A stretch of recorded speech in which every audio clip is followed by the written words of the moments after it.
Hey, what's going on, everybody? This is Tyrone back with Tech Life. This article comes from the Digital Trends.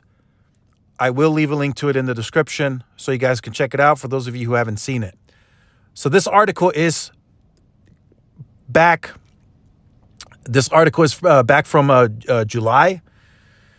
And T-Mobile's huge lead in 5G speed isn't going anywhere. So, newsflash, it's already happening.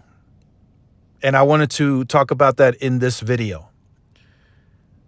These articles that are coming out from the media outlets, they were just coming back on what T-Mobile was saying and what the reports were showing at that time. But now I'm looking at individual reportings. I'm looking at the monthly Ookla reports that come out on their .net website. And T-Mobile is losing the speed lead in individual markets at a fast clip. Faster, it's happening faster to them now than versus when they first took the speed lead back from the competitors.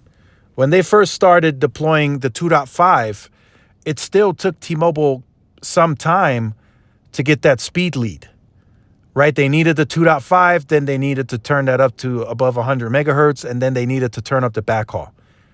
If you guys remember, when they first launched 2.5, they only had 40 to 60 megahertz of it. And then they had to go to 100, 140, and so on and so forth. And that took them some time. Verizon is taking that speed lead back faster than when they originally took it. Those are just facts, just being honest. Now, that hasn't happened at scale, but it's happening faster than some of you are realizing. So, recently, it was pointed out to me, somebody said, hey, look, T-Mobile is no longer advertising the fastest, speediest carrier on their national advertising. And I said, well, that's because, it's starting to go the opposite way for them. And that's not a bad thing, right? Just because Verizon is starting to take the speed lead doesn't make T-Mobile any less successful. It doesn't mean that all of a sudden they're going to stop growing. No, that's not going to happen. They're going to continue to grow. They're going to continue growing FWA. They're going to continue improving their balance sheet, and the stock will continue going up. That's a foregone conclusion. That will not stop. But they will lose the speed crown. That's going to happen. I'm so confident in that. That's going to happen. Even with the additional C-band and DoD that T-Mobile will start to add in 2024, even with the Auction 108 licenses, T-Mobile will lose the speed lead. In some of these markets that T-Mobile will expand the bandwidth of 2.5, Verizon will still have upwards of 60 more megahertz in those markets.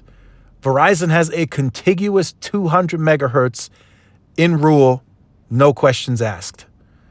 T-Mobile with the Auction 108, they can get to in a lot of markets, 120, 140, 150, right? So 50 to 60 more megahertz for Verizon right off the bat. And then the backhaul situation becomes apparent too. Verizon will have better backhaul in a lot of these areas. A lot of these areas, Verizon will be fiber fed. T-Mobile will use microwave backhaul to still try and cut costs and cut corners. Now, like I said, it's not going to stop them from growing. It's not going to stop them. They're going to continue executing. Their strategy is well sound. They're going to continue growing. But Verizon will take the speed lead. I've said that in plenty of videos. They spend more on the network deployments themselves. They have more spectrum contiguous on the C-band. They have the better backhaul asset. Over 50% of their grid is on their own backhaul.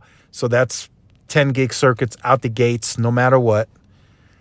And then with the third-party providers, they're spending faster. They're spending more to get those third-party where they lease to get them to upgrade that to 10 gigs or at least multi-gig backhaul.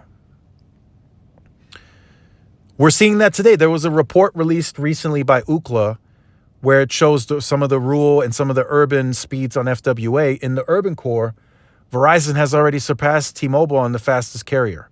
In rule, they're not there yet, but that's only because of scale. When they match, which they should do or get close to next year, when they match the same mid-band footprint as T-Mobile, they will surpass T-Mobile in speed. It's clear as day, right? So brace for impact. Just brace for that happening. T-Mobile can see it in the numbers. They get the Ookla reports every day. They can see it changing in Verizon's favor. Miami, Verizon's faster now. My market, Verizon's faster. Plenty of other markets, Verizon is faster now. And in some of the markets where T-Mobile still has the lead, Verizon is catching up at an incredible pace. Now, are there still going to be some markets that T-Mobile will be faster in? Of course. There's going to be some markets where they have more market share. T-Mobile simply invests more. That's always going to be the case. But on a nationwide scale, even with T-Mobile having some individual markets where they will still be faster or right around the same speed, the national average will show Verizon having the faster network. I've been speaking with several people on this. They can see the reports. I've been sent reports. Members, you guys see those. Verizon is going to take the speed crown from T-Mobile. So for those of you who are new to the channel, make sure you like, share, subscribe. Follow my social media outlets so you are notified when I do upload content. This is Tyrone with Tech Life, and I will see y'all in the next one. Peace.